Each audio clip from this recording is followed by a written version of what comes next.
بسم اللہ الرحمن الرحیم۔ ذہنی مسائل کو ہم مختلف گروپس میں تقسیم کرتے ہیں۔ عام طور پہ ہمارے ہاں ذہنی جو نفسیاتی مسائل وہ کہتے ہیں کہ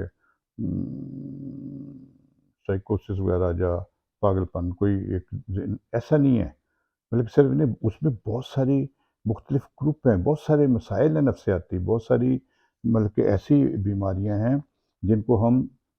اسی پرسیپشن میں ہم بھول جاتے ہیں اور ان کی طرف توجہ نہیں دیتے۔ تو اگر ہم جانتے ہوں کہ نفسیاتی اور ذہنی جو مسائل ہیں ان کے کتنے گروپ ہیں، تو ہم بہتر طور پہ اس کے علاج، اس کے جو پریونشن کی طرف توجہ دے سکتے ہیں۔ تو یہ جاننا بہت ضروری ہے۔ اکثر ہمارے عام عوام کے علاوہ ہمارے پڑھے لکھے لوگ، ایون جو میڈیکل پروفیشن سے وابستہ لوگ ہیں، ان کو بھی کئی دفعہ پتہ نہیں چلتا، کیونکہ ہمارے پاس ایسے مریض آتے ہیں جن کو ہوتا کچھ ہے، وہ ڈائگنوز کچھ کیا ہوتا ہے، یا کچھ مریضوں کو بھی کنسیپٹ نہیں ہوتا کہ ان کا مسئلہ کیا ہے۔ تو یہ ہمیں براڈلی جو کچھ گروپ ہیں بیماریوں کے، نفسیاتی اور ذہنی امراض کے کچھ گروپ بنائے جاتے ہیں، تو میں آج اس کے بارے میں بات کرنا چاہوں گا۔ ایک ہوتا ہے نیوروسس، یعنی نیوروٹک پرابلمس۔ اب جو نیوروسس پرابلم ہے، اس میں انسان، اس کی یادداشت ٹھیک ہوتی ہے، اس کی سوچ ٹھیک ہوتی ہے، اس میں جو پرسیپشن جس کو کہتے ہیں نا کہ دیکھنا سننا یہ وہ سب ٹھیک ہوتا ہے، اس کی یادداشت ٹھیک ہوتی ہے، اورینٹیشن بلکہ ٹائم کیا ہے، وقت کیا ہے، ابھی کون سی جگہ ہے، یہ کون لوگ ہیں، یہ سب ٹھیک ہوتا ہے۔ لیکن اس کے جو تھاٹ پروسیس ہے، یا اس کی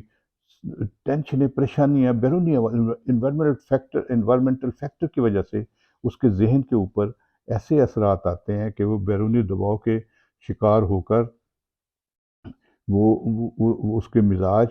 اس کے جذبات، احساسات، اس کی خواہشیں اور اس کی کارکردگی پہ اثر انداز ہونے لگتے ہیں، اور وہ کسی ذہنی دباؤ، ٹینشن، پریشانی کا شکار ہو جاتا ہے۔ اس کو ویسے اس کو سب پتہ ہوتا ہے، حقیقی دنیا میں رہتا ہے، اس کو پتہ ہے کہ یہ کون ہے، وہ کون ہے، وہ کون ہے، سب کچھ پتہ ہوتا ہے، لیکن اس کی زندگی میں مزہ ختم ہو جاتا ہے، وہ ٹینشنوں، پریشانیوں، سوچوں کا شکار ہو جاتا ہے، زندگی ناخوشگوار ہو جاتی ہے، اور اس کی اس کے جو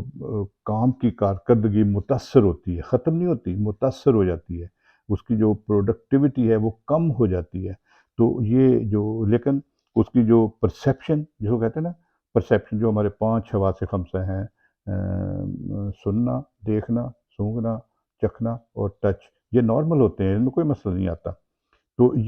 اور اس کی ججمنٹ بھی ٹھیک ہوتی ہے، اس کو پتہ تھا کہ کون صحیح ہے، کون غلط ہے، کیا کر رہا ہے۔ لیکن اس کو مستقبل کے بارے میں، یا ماضی کے بارے میں، یا حال کے بارے میں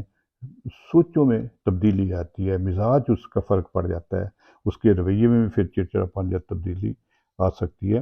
تو اس کی زندگی اس کی وجہ سے پھر ایک ناخوشگوار ہو جاتی ہے۔ تو اس میں حقیقی دنیا میں رہتا ہے، لیکن اس کی پریشانیاں، ٹینشنیں سمجھے کہ ہو جاتی ہیں، تو ان کو کہتے ہیں نیوروسس، کہ جی اس کی یادداشت یہ وہ ٹھیک ہے، لیکن اس کے اوپر انوائرمنٹل فیکٹر جو ہیں، بیرونی دنیا کے دباؤ، جو پریشانیاں، اس کی وجہ سے اثرات ہو جاتے ہیں۔ دوسرا گروپ ہے جس کو سائیکوسس۔ یہ چیزیں ہیں جو عام طور پہ ہم ان لوگوں کے ذہنی مریض بن گیا، اس کو یہ ہو گیا، وہ ہو گیا۔ اس میں کیا ہوتا ہے، یہ بیماری اس میں انوائرمنٹل فیکٹر ہیں، بیرونی دباؤ کی وجہ سے مسئلہ ہوتا ہے نیوروسس میں۔ سائیکوسس میں اس کے ذہن میں سے مسائل اٹھتے ہیں، اس میں اس کے ذہن میں سے وہ حقیقی دنیا میں نہیں رہتا، اس میں حقیقی دنیا میں نہیں رہتا، وہ اپنی ایک دنیا بنا لیتا ہے، جو اس کی خواہشیں، خواب، سوچیں جو ہوتی ہیں انہی کو حقیقت سمجھنے لگتا ہے، اسی طرح وہ بیہیو کرنے لگتا ہے، ایکٹ کرتا ہے، اور اس کا پھر رویہ بدل جاتا ہے، اس کی انپریڈکٹیو ہو جاتا ہے، اچانک ہی پتہ نہیں چلے گا، توڑ پھوڑ کر دے گا، لڑائی جھگڑا کر دے گا، مار پٹائی، یا گالی گلوچ، یا کسی کے اوپر الزام لگا دے گا، یا سمجھے گا کہ یہ میرا دشمن ہے، وہ میرے خلاف ہے۔ اور اس میں اس پرسیپشن بھی اس کے بدل جاتے ہیں، پرسیپشن میں ڈس آرڈر آ جاتا ہے، مطلب کہ اس کو آوازیں آنے لگ جائیں گی، یا اس کو بدبوئیں آنے لگ جائیں گی، یا اس کو ذائقے بدلے ہوئے نظر آ جائیں گی، جو چیزیں نظر آنے لگ جاتی، اسی لیے کہا جاتا ہے کہ جن بھوت چڑیلیں یہ وہ اس کو ہو گیا سایہ۔ تو یہ بیماریاں ہیں جس میں اس کو مسائل کا شکار ہو جاتا ہے، اور وہ غیر حقیقی سوچ، غیر حقیقی جذبات، غیر حقیقی اس کی ساری ہو کے وہ خوابوں کی دنیا میں رہنے لگ جاتا ہے، اور اسی کو حقیقت اپنی ایک دنیا بنا لیتا ہے، اسی کو وہ سمجھتا ہے کہ یہی ٹھیک ہے۔ اور اس میں اس کی جو کارکردگی وہ کم جب بالکل ختم ہو جاتی ہے، اور وہ اپنا خیال نہیں رکھ سکتا، نیوروسس میں مریض اپنا خیال رکھتا ہے، سب کچھ کرتا ہے، ٹھیک ہوتا ہے، لیکن کارکردگی کسی حد تک متاثر ہوتی ہے۔ سائیکوسس میں بالکل ہی ختم ہو جائے گی، یا بہت ہی کم ہو جائے گی۔ کچھ ایسی سائیکوسس ہیں جس میں کارکردگی تھوڑی سی رہ جاتی ہے، تو اس میں دوسروں کو، گھر والوں کو، جو اس کے دوستوں کو، اس مریض کا مطلب کہ جو سائیکوسس میں ہے اس کا خیال رکھنا پڑتا ہے، کیونکہ وہ اپنا خیال بھی نہیں رکھتا۔ عرف عام میں اس کو ذہنی بیماری یا پاگل پن جیسے کہتے ہیں، تو اس کو یہ کہا جاتا ہے۔ اب ایک اور گروپ ہے جس کو کہا جاتا ہے پرسنالٹی ڈس آرڈر۔ دیکھو نا، ایک انسان کی نارمل پرسنالٹی کی ہے۔ پرسنالٹی کیا ہے کہ یہ اس کو کہتے ہیں کہ جو اس میں مستقل رہنے والی خصوصیات ہیں انسان کی، سوچنے میں، رویے میں،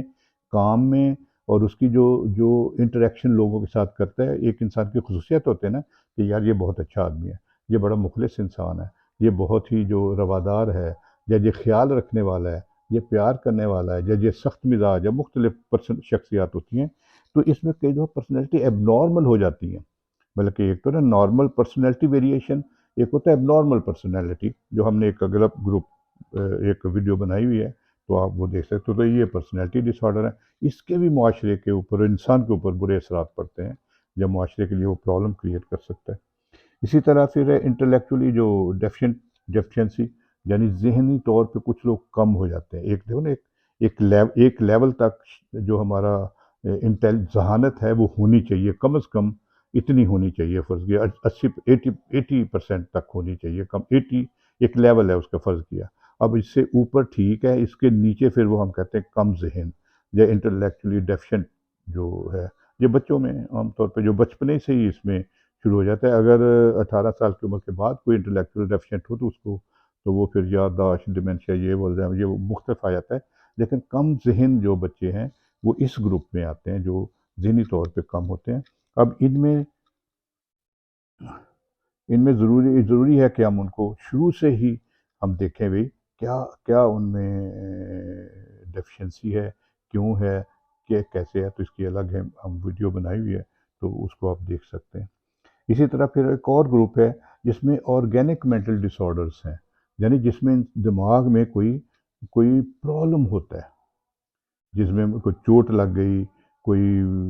بیماری دماغ میں ہو گئی، انفیکشن ہو گئی، یا دماغ کے اندر کوئی جیسے ٹی بی ہو جاتی ہے، جب کوئی ٹیومر ہو جاتی ہے، یا چوٹ لگ جاتی ہے، تو اس کو کہتے ہیں پرائمری آرگینک ڈس آرڈر۔ اور سیکنڈری آرگینک ڈس آرڈر بھی ہوتے ہیں، جیسے کسی کو کوئی کڈنی کا پرابلم ہوتا ہے، یعنی گردوں کا پرابلم ہوتا ہے، یوریمیا ہو گیا تو اس کے ذہن کے اوپر اثر پڑ جاتا ہے۔ اسی طرح کسی کو لیور ڈیزیز ہو گئی تو ٹاکسیسٹی کی وجہ سے اس کے ذہن کے اوپر اثر پڑ جاتا ہے۔ تو یہ جو اسی طرح کئی دفعہ ہائپوگلیسیمیا میں مطلب کہ جب شوگر کی کمی ہو جائے تو ذہنی مریضوں جیسی حرکتیں کرنے لگ، یہ پہچان پھر بہت ضروری ہے کہ اس کو کریں۔ اسی طرح ایک اور گروپ ہے جس کو کہتے ہیں کنورشن ڈس آرڈر۔ اس میں کیا ہوتا ہے کہ نفسیاتی ذہنی دباؤ اور مسائل کی وجہ سے انسان بتا نہیں سکتا کسی کو، وہ شیئر نہیں کرتا، اندر ہی اندر دباتا رہتا ہے، اور ایک ٹائم آتا ہے کہ اس کی، جس کو ہم کہتے ہیں جو اس کی سائیک انرجی کم ہو جاتی ہے، اور پھر وہ فزیکل سمٹمز شروع ہو جاتے ہیں، جو جسمانی بیماریاں، یا اس میں وہ لاشعوری طور پہ وہ اس میں نظر آنے لگتی، ہوتی نہیں بیماری، لیکن وہ اس طرح کی جو لگتی ہیں، ان کو کہتے ہیں کنورشن ڈس آرڈر۔ یہ بھی ہم نے یہ الگ سے ویڈیو کی ہوئی ہے، اس کو آپ دیکھ سکتے ہیں۔ اسی طرح ہے سائیکوسومیٹک ڈس آرڈر۔ کئی دفعہ جو جسمانی جو بیماریاں ہوتی ہیں، نفسیاتی مسائل ہوتے ہیں، وہ ان کے اثرات جسم کے اوپر بھی اثر ہونا شروع ہو جاتے ہیں۔ مثلاً جیسے بہت عرصے تک ٹینشن، پریشانی کا کوئی شکار رہتا ہے، تو اس کے معدے کی تذابیت بڑھ کے ایسیڈیٹی زیادہ ہوگی، اور معدے کا پرابلم ساتھ شروع ہو جائے گا۔ اسی طرح کچھ لوگ ہیں اگر ذہنی دباؤ اور ٹینشن کا لمبے تک شکار رہتے ہیں، تو ان کے جو دل یا بلڈ پریشر کے اوپر اثر پڑ جاتا ہے، تو کئی دفعہ ان کی ویسے جسمانی کوئی اور تکلیفیں شروع ہو جاتی ہیں، جن کی آرگینک کاز نہیں ہوتی، لیکن نفسیاتی مسائل ہوتی ہیں۔ اس کو کہتے ہیں سائیکو سومیٹک ڈس آرڈر۔ تو یہ چیزیں، یہ گروپس ہمیں پتہ ہونا چاہیے، عام آدمیوں کو بھی، اور میڈیکل پروفیشن سے متعلقہ لوگوں کو تو بہت ضروری ہے کہ وہ سارے گروپس کو دیکھیں بھی کیا ہے، کیسے۔